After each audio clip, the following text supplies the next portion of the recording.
Buenas tardes con todos, bienvenidos a otra entrega más del Enfoque de Familia. Agradecimientos a la coordinadora republicana, el portal La Abeja, canal BHTV, tu canal Cable Más.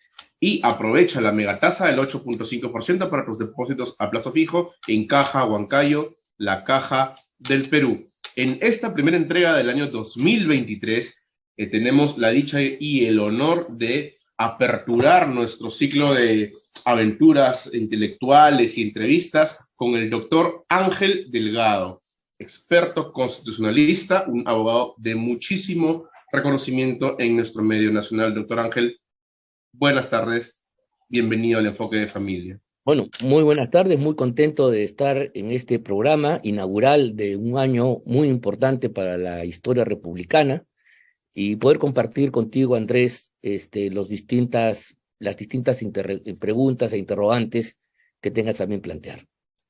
Usted lo ha dicho, es un inicio de año, de un año, yo creo que es uno de los años más telúricos de nuestra patria, doctor. ¿Cómo está nuestra patria últimamente? Estamos viviendo unos terremotos, pero increíbles, doctor.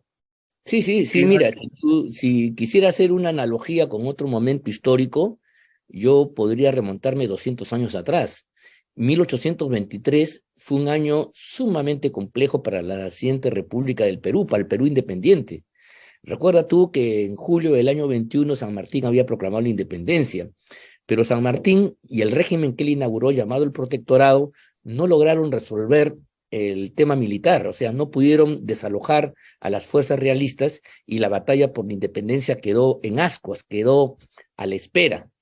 Y las fuerzas realistas que estaban posicionadas en la sierra del Perú y especialmente en el sur, en el Cusco, donde estaba el gobierno del virrey La Serna, amenazaban constantemente Lima. Lima fue tomada no una, sino varias veces y por un tiempo, a punto tal que, por ejemplo, el sacrificio del mártir José Olaya, el pescador ese que fue detenido, mucha gente no sabe que fue fusilado en el callejón de Petateros, que hoy se conoce con el nombre de Pasaje Olaya, que está en la Plaza Mayor de Lima, en la Plaza de Armas de Lima, en el mes de junio de 1823, cuando ya se había 2 años después de proclamada la independencia. ¿Cómo es posible que se haya fusilado a Olaya en el centro de la capital? ¿No? Eso revela entonces que la independencia estuvo a punto de perderse el año 2123 y fue necesario que al final del año viniera Bolívar para recomponer las cosas y alcanzar la libertad que se logró finalmente tras la batalla de Junín y Ayacucho el año posterior, 1824. Entonces, de ese punto de vista, con ese antecedente, el año 2023 puede también tener características sorprendentes. Sorprendentemente telúricas Sí. En lo político. Doctor, actualmente todo se está moviendo a nivel político, a nivel social la convulsión está exacerbada a un punto no antes visto hace por lo menos 40 años. A ver, yo creo que esto es un asalto a la República, es un ataque a la democracia peruana, porque lo que ellos están poniendo en cuestión, esta gente, no son sectores sociales que se están movilizando por sus reivindicaciones económicas, sociales, que más allá de las formas, son legítimas porque son reclamos que se hacen dentro del sistema. Y justamente se busca a través del diálogo transar y llegar a un acuerdo. Pero cuando se está poniendo en cuestión asuntos fundamentales de la República, como por ejemplo, que el delincuente Castillo sea excarcelado y vuelva a la presidencia de la República, eso es algo que ni siquiera la presidenta Boluarte podría hacerlo, porque como tú sabes perfectamente, él está siendo procesado por el Poder Judicial e investigado por el Ministerio Público, y esos son entidades autónomas de acuerdo al principio de separación de poderes. Entonces, te das cuenta.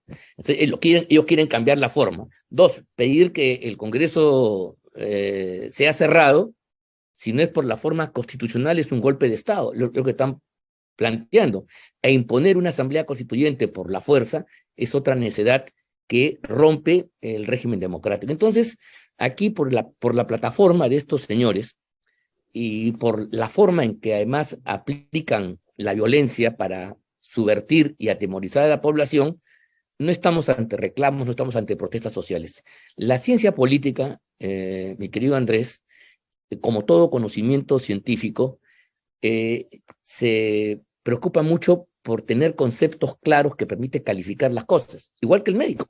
Si el médico no tuviera un arsenal terminológico para diagnosticar una enfermedad, simplemente se confunde y nos da la medicina no propia, no correspondiente. Igual en la ciencia política hay que decir las cosas por su nombre. Y una cosa es la protesta social, democrática, de gente que se está moviendo por un interés afectado, una demanda insatisfecha, de tipo económico y social fundamentalmente, y otra cosa muy distinta, es estos actos vandálicos, donde mira tú, no participa tanta gente. Ninguna de estas marchas se asemeja a las marchas que se hicieron desde hace 1 año y medio contra Castillo. Estas marchas que fueron sucesivas, y tú recordarás porque has participado, fueron marchas muy grandes en Lima y en el país, pero en ninguna de ellas se contó ningún muerto, ni heridos, ni hubo desmanes, porque el propósito de la marcha era dirigirse a la opinión pública, era enviar un mensaje de rechazo al régimen de Castillo y buscar cambiar una correlación de fuerzas. O sea, lo que buscaba a través del ejercicio ciudadano de ganar la calle, ocupar el espacio público, era en última instancia el telos democrático de convencer, de transformar por la vía de la conciencia a una determinada correlación de fuerzas. Y se hizo, efectivamente, estas marchas fueron poniendo a Castillo contra la pared y cada vez más el rechazo ciudadano se hizo mayor. La marcha cumplió su objetivo, sin necesidad de muertos, heridos y ningún desmán que lamentar. En cambio, este tipo de marchas, entre comillas, que no son marchas, hay que cambiarle de nombre, son acciones subversivas, violentistas, que lo que buscan es amedrentar a la gente, asustar a la gente, generar miedo. Y esa política de terror es todo lo contrario a la democracia, porque mientras la democracia lo que busca es mandar un mensaje claro, ¿no? Para cambiar una correlación de fuerzas, el imaginario ciudadano, cambiar el imaginario, esta gente lo que busca no es convencer, sino agredir y doblegar la voluntad de la gente para someterla. La gente que en Puno paraliza. No es un paro total, eso se parece a los paros armados que hacía Sendero Luminoso, no sé si tú recuerdas, donde toda la ciudad de Lima paraba. Alguien de afuera, poco avisado, podría decir, caramba, Sendero tiene una ascendencia total en la capital. No, es el miedo el que está llegando a que se conducta. Es una gran definición, porque es importante definirla, las definiciones son cruciales, tanto como es importante decir cómo o cuándo es un paro, cuando la sociedad para. Y es muy diferente decir, ya la sociedad, el pueblo ha parado, la gente ha parado, y otra cosa es, ha venido uno de afuera y les ha dicho paren. Claro. La diferencia, ¿sabes cuál? Está en el ejercicio de la libertad una vez más. Porque mientras el paro que hacen los trabajadores se reúnen en asamblea y paran contra el patrón porque no les da el sueldo correspondiente, nace de un acto libre, espontáneo, donde los trabajadores usan la huelga, que es un derecho constitucional también, para ejercer una presión determinada que el régimen democrático y la Constitución permiten, admite, te das cuenta. Es la libertad. En cambio, la gente que para ante un anuncio de un paro armado, o cuando los violentistas, como yo he visto en los videos, pasan con megáfono diciendo cierren todos en sus casas porque si no se las quemamos, es igual como, por ejemplo, si ahorita alguien viniera, nos pusiera una pistola en la cabeza y nos obligara a decir cualquier proclama que no queremos. Nadie en su sano juicio puede decir que eso es ejercicio de libertad de expresión. Si decimos eso, es porque estamos presionados y chantajeados, justamente porque la libertad ha sido coaccionada, reducida. Es que tenemos una conducta que no queremos, pero por la imposición antidemocrática, totalitaria, lo tenemos que hacer. Entonces, estas marchas son la antípoda al derecho de protesta que la democracia y el régimen constitucional reconoce. Y esto hay que decirlo con claridad. Y hay mucha prensa, hay mucha gente, porque no solamente está la confusión que tiene la señora presidente, sino también este bagaje caviar que ha confundido las cosas y ha exacerbado el derecho de protesta a un absoluto, de modo tal que la preocupación por el orden público, pacífico y democrático ya no importa. Cuando el orden público, pacífico y democrático nos interesa a ti y a mí y a millones de peruanos, porque lo que nos permite es transitar, desenvolvernos, hacer nuestras cosas, ir con nuestra familia, ir al trabajo, ir a la escuela, estudiar, transportarnos. O sea, los afectados con estas medidas violentistas ¿no? Son los pueblos, son los derechos colectivos y particulares de las personas que se ven afectadas. Aquí no hay nada de heroico, ni de dramático, ni de voluntarioso. Simplemente es la imposición del que usa la fuerza, ¿no? Para imponer y someter.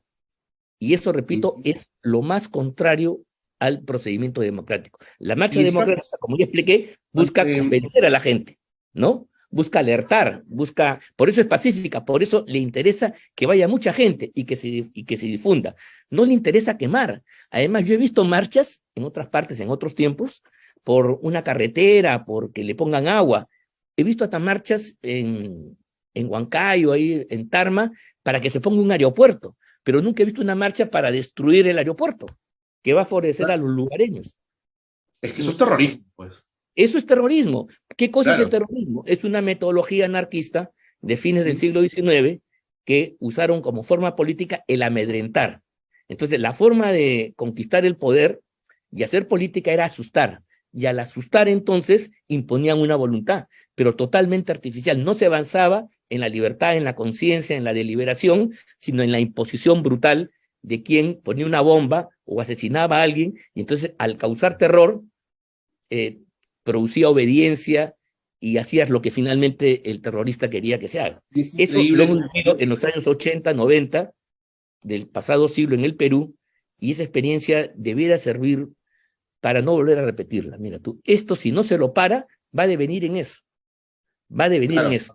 Estamos ante grupos paramilitares que con armas hechizas, con bombas, avellanas y otras cosas, han agredido a muchos policías, han quemado a un policía. ¿De cuándo acá el pueblo peruano que se manifiesta, sean trabajadores, campesinos, comerciantes, pobladores, quema a un policía? Realmente, ¿de cuándo acá? Hay que tener o asalta una comisaría. Es una desigualdad absoluta. Las familias peruanas no queman. No, pues. A menos que sea una criatura para comer. No, pues, para nada. O sea, esto es ajeno al régimen democrático, hay que decirlo así. Entonces, lo que yo digo es que contra lo que dicen muchos caviares, de que es el ejercicio de la protesta, que la fuerza pública usa desproporcionadamente los medios de contención y produce muertes queriendo responsabilizar a la policía y las Fuerzas Armadas, yo digo que esto es una agresión a la democracia, al régimen de libertades que le permite incluso a esos infelices manifestarse y participar en los asuntos públicos. A ver, en un régimen totalitario como el que había en Rusia durante el comunismo, a ver si al señor Stalin le iban a hacer una marcha de este tipo, o a Fidel Castro, o al camarada Kim Jong-un, ¿no? el coreano, o a Gaddafi, o a cualquiera de ellos, simplemente les cortaban la cabeza y se acabó. Porque ningún régimen puede permitir que se altere el orden público, porque sería su propia negación. Así es, doctor. Sin embargo, yo creo que hay un grupo de noticias que también nos han llegado muy gratamente. Por ejemplo, estos grupos violentistas ingresaron a emporios comerciales y fueron expulsados por los mismos trabajadores, por los mismos comerciantes. En esa familia peruana es la que yo creo. Háblenos de esa familia, esta respuesta social natural y espontánea que no ha sido solo en Lima, no ha sido solo Gamarra, ha sido también en provincia. Los mismos comerciantes, oye, fuera de acá, ¿no? Es la respuesta correcta que tenemos que tener las familias. Sí, porque ¿quién quiere pues que entre una turba, le queme el puesto, se lleve en la mercadería que es fruto de su trabajo y los condena a la pobreza? Es un desastre para una familia ver que su puesto de trabajo ha sido incendiado, liquidado. ¿Dónde está lo popular, lo legítimo de esa medida? En absoluto. Entonces te das cuenta de que la gente pues rechaza. Y eso es lo que se conoce con el nombre del derecho a la legítima defensa, y está consagrado en el inciso 23 del artículo 2 de la Constitución, y eso es lo que estamos haciendo. Ahora, claro, la legítima defensa la puede ejercer una persona individualmente, una familia, pero en el Estado democrático lo lógico es que esa defensa de los derechos de las personas, la integridad y la vida, lo haga la policía y eventualmente el ejército, las Fuerzas Armadas, ¿no? Dentro del marco que la Constitución y dentro de los protocolos que las normas establecen. Claro está, nadie está buscando aquí que la policía pues haga desmanes, ni mucho menos. Ninguno de los muertos se ha producido porque había una marcha y entonces francotiradores apostados de la policía le han disparado a la gente. Ninguno de estos muertos se ha producido porque estaban concentrados en una plaza escuchando el discurso del líder y de repente había un asalto de las fuerzas del ejército para matar a la gente, no ha pasado eso. Son acciones que se han dado tras la quema tras la invasión de las centrales hidroeléctricas, de la destrucción de las carreteras o del intento de quemar el aeropuerto. ¿Cómo permitir eso? Estamos viendo, doctor, que nuevamente en la historia se configura la familia como un último bastión que rechaza no solamente el comunismo, el socialismo, rechaza y repele al mismo terrorismo, porque lo que se está ya configurando es terrorismo, el vandalismo ya quedó ya como un bebé de a pecho al lado de lo que estamos viviendo.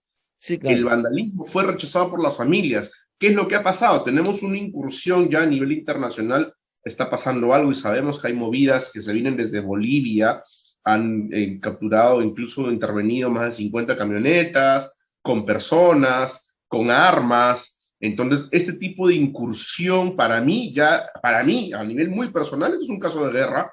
Yo sí sería un poquito más radical, porque, oye, me estás metiendo gente a mi territorio para causar desgracias en mi territorio, matar gente y romper el statu quo. Oye, yo te declaro la guerra. O sea, si fuéramos un tema, yo lo haría, yo lo propondría y hasta lo pensaría.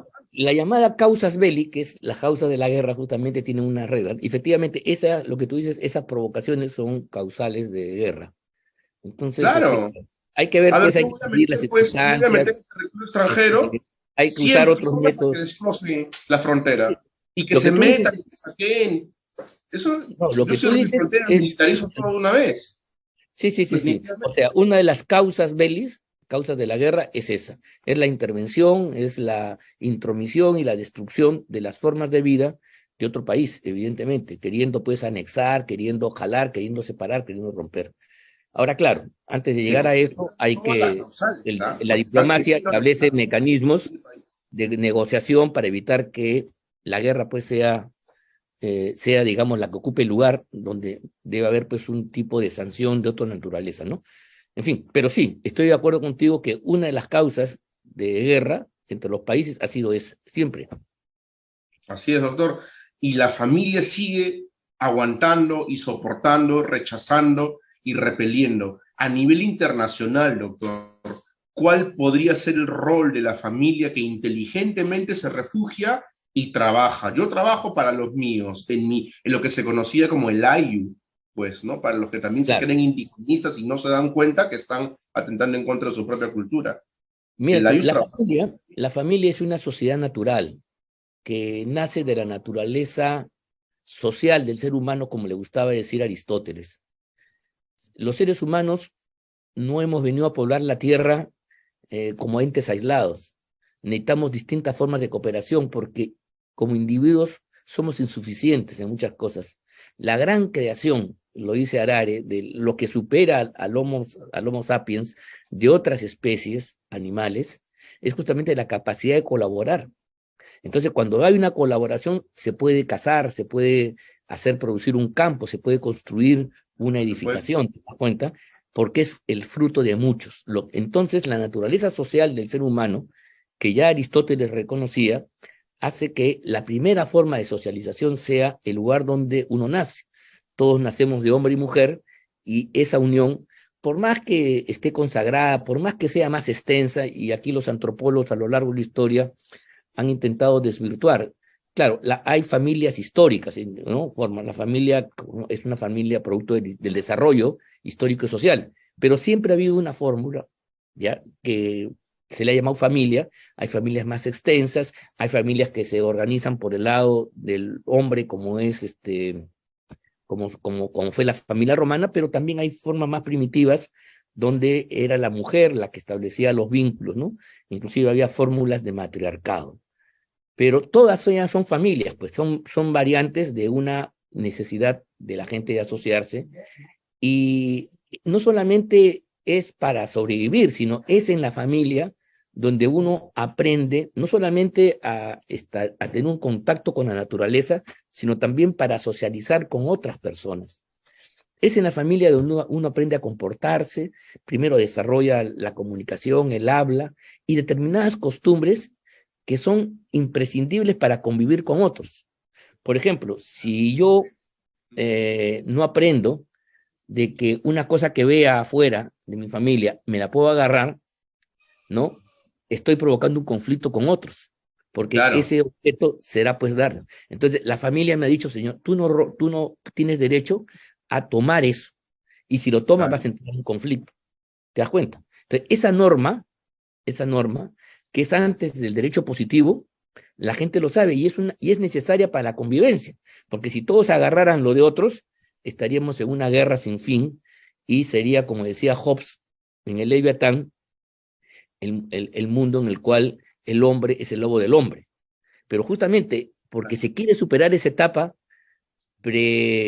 prehistórica, esa etapa de naturaleza, de estado de naturaleza, es que los hombres entran en civilización y ahí se desarrolla el espíritu humano, la conciencia, y entonces los hombres aprenden a comportarse. Y esas primeras normas, ¿no? Son costumbres, te das cuenta, que empiezan a configurar sociedades. Son en esas sociedades donde se forman normas de cultura, que es la que permite la socialización. Lamentablemente, el desarrollo de un liberalismo que confunde la libertad, digamos, de los antiguos, la libertad inclusive premoderna, que consistía en la capacidad para autodominarse y poder justamente compartir con otros a partir de reducir tus apetitos, la libertad definida como el deseo abierto de hacer cualquier cosa, salvo lo que el Estado te diga que no es posible, lleva pues a una desvalorización de la familia, porque entonces ya tú no te interesa la norma de la familia, ni de tu comunidad, ni lo que aprendiste en la escuela, sino es la satisfacción de tu propio apetito, con el único límite de lo que el Estado diga, con lo cual esa visión liberal a ultranza, ¿no? Lleva a un estatismo, lleva a un control mayor.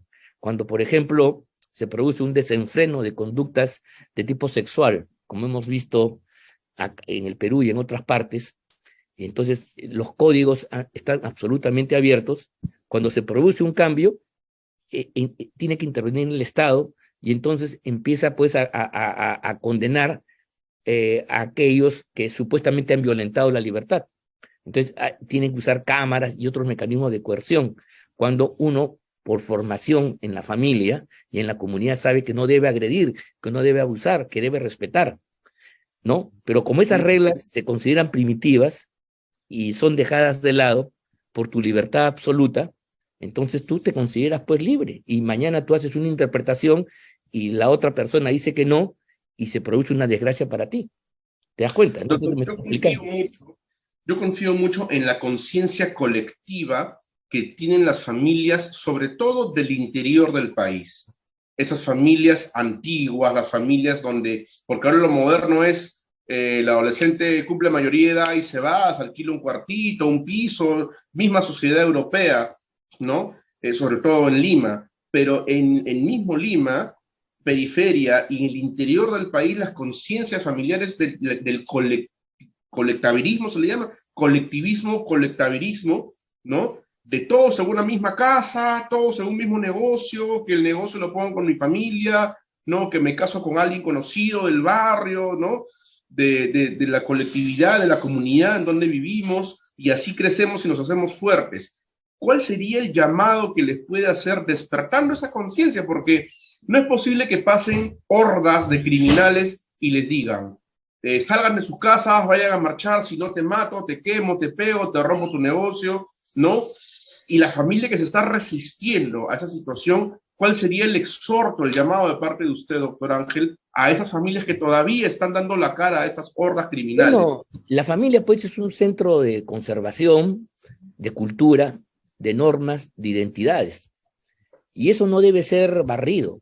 Por supuesto que no se trata de congelar la historia, no se trata de no evolucionar, pero la evolución tiene que recoger esas tradiciones que finalmente la lleva uno. Nosotros somos, mira tú y yo, somos resultados de una educación silenciosa que se ha venido dando desde que nacimos.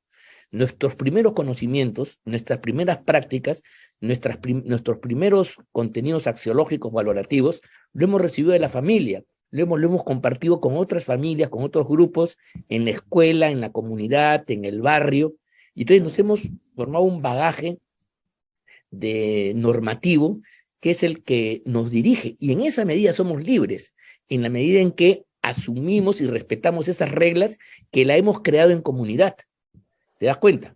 Pero cuando tú desechas eso, consideras que eso es anacrónico, dejas al individuo aislado en tu total libertad y en alguna manera retornas al anterior estado de naturaleza del cual hablaba Hobbes, donde tu libertad la utilizas como quieres, ¿te das cuenta?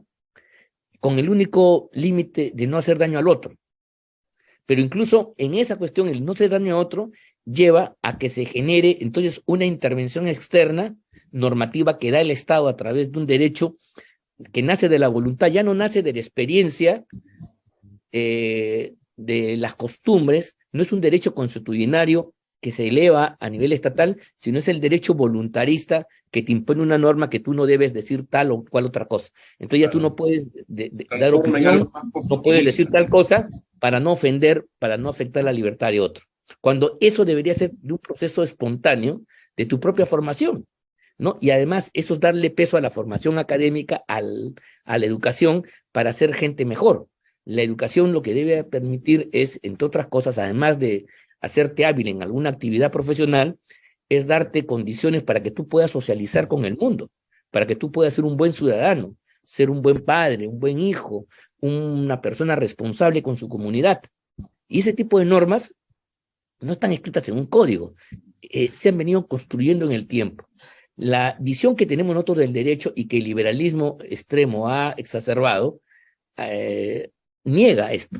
Dice que eso es opresión, que eso es limitación, que tú debes actuar con tal libertad, y entonces ahí tú planteas la disolución de la familia. La familia es una traba, no es un estímulo, no es un apoyo, es una traba, y entonces tú tienes que salir. Y lo que tú vas a construir después ya no son nuevas familias, sino vas a tener un conjunto de relaciones extrafamiliares, entonces vas a producir una humanidad absolutamente descontextualizada, desarraigada de su lugar y de su tiempo, y entonces va a sufrir mucho. Esa es la famosa soledad, esas son las angustias, las depresiones del mundo contemporáneo del cual se habla tanto. Esa gran depresión es porque la gente se siente en el mundo solo y confundido, sin ningún imaginario. En cambio, esa persona que tú has hablado de la sierra, ¿no?, con todos sus límites, es una persona que está ubicada. Pero claro, debería tener derecho a tener una mayor amplitud, pero por lo menos en eso la persona se siente en una zona de confort. En cambio, el otro que está arrojado a la intemperie, y de eso se trata, es un individuo desdichado que se dedica a las drogas, que no tiene satisfacción y que no encuentra realización en lo público. Estamos volviendo a los anacoretas, a las personas que viven en solitario, que es, repito, una renuncia a nuestra naturaleza social de la cual hablaba Aristóteles. Que se excluyen solos. Así es. Y por eso es que la familia se convierte en un obstáculo para esa concepción. Claro, y a partir de ahí fundan una nueva moral en donde ya no hay familia y distorsionan absolutamente todo. Y curiosamente, los sostenedores doctrinales de este tipo de liberalismo precisamente son los caviares que se la dan de muy letrados y que tienen muchos cursos y muchos diplomas encima, y se olvidaron de leer lo básico, que para llegar al concepto de familia que tenemos y en el que estamos, son siglos de evolución en configurar una situación como la que tenemos, ¿no? Entonces, doctor, el tiempo nos ha ganado, nos es bastante cruel, usted sabe, en este tipo de entrevista. Sí. Agradecidísimo, muy agradecido por su intervención, por la ilustración que nos das, ¿no? Los pocas mentes brillantes, vigentes en este país, que se puede utilizar como un manantial de información prácticamente inagotable, doctor Ángel. Un mensaje final muy pequeño para las familias de Puno, sobre simplemente, todo. Yo creo que la política en el siglo XXI, luego he visto los horrores, tanto a nivel social como personal, de la sociedad contemporánea, debe recuperar esos valores que han nacido de la experiencia, de la vida, y que se han confirmado en el tiempo. No digo yo que no hay que tener una mirada de libertad. La libertad siempre es una propuesta de innovación, de cambio, es apertura, sí, es verdad. Pero la apertura también implica responsabilidad y frenos.